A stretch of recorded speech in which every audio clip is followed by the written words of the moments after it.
Alright, in today's video I'm going to talk about volume and intensity days and also how to program this correctly. I've actually already made a video about this quite a while ago when I made a video about training frequency. However, since then I've still been getting some questions and I also didn't really have a chance to go in depth into this topic in that video. So today I'm rectifying it and making a video dedicated to volume and intensity days. Now, first and foremost, we're going to talk about what volume and intensity days aren't. What you don't do is one day you focus on volume work, so 10s and 8s and 12s and whatever, and then you do a lot of strength specific work on your intensity day, because that is not volume and intensity days. That is called concurrent periodization, which I, by the way, made a video about quite a while ago. I don't recommend that you do something like that, but once again I made a video on this a few months ago. Give that a watch if you want to, but today I'm actually going to talk about how to correctly use volume and intensity day in your training program. So what volume and intensity days actually are is a way to program your training if you perform an exercise more than once a week.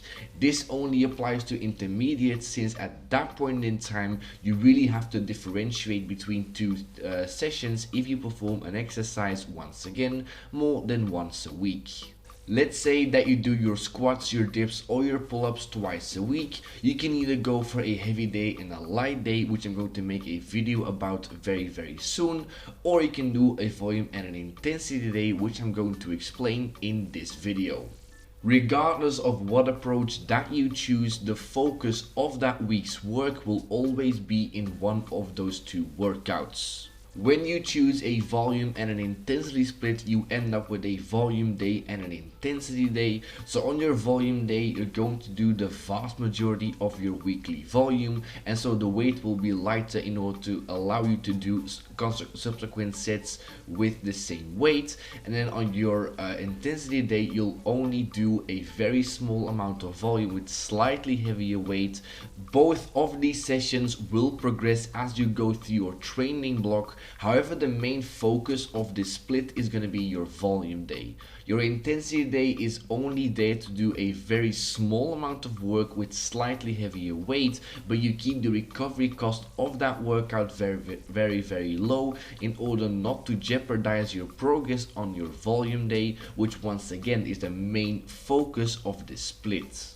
So now let's show you guys two examples to really show you how to apply this correctly in your training. So first of all, we're going to take a look at a training block focused on sets of 5s with a linear approach. So day 1 is going to be a 3x5 at 10 kilograms.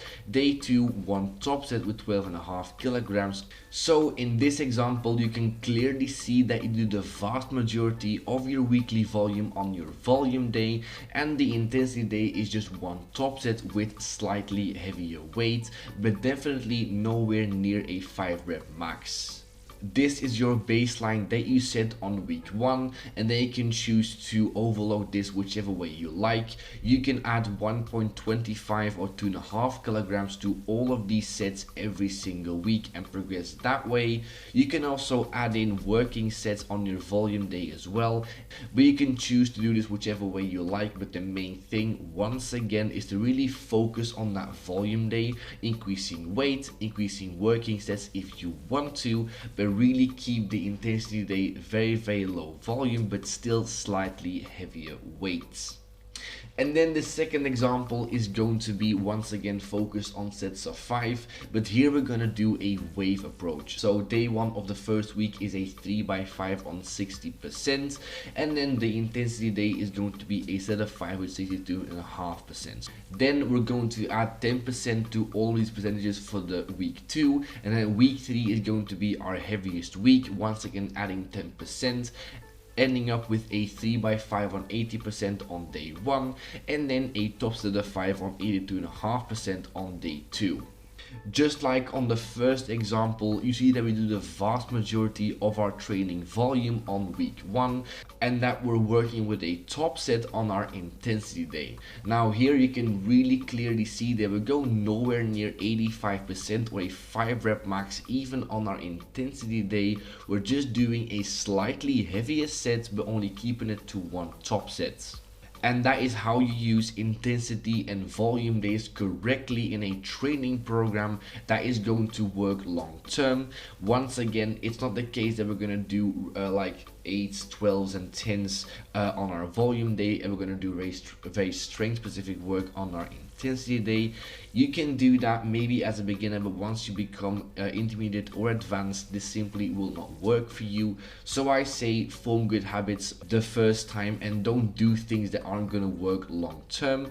Once again, if you have any more questions, let me know down below in the comment section. And with that being said, that is all I'm gonna talk about in today's video. So as always, like and subscribe if you haven't already, and share the video. Any more questions or video advice, let me know down below in the comment section. By the way, if you need any professional help with something like this, I'm going to offer online coaching very shortly, so keep your eyes peeled for that. And for now, thank you guys for watching. See you guys in the next video. Latest.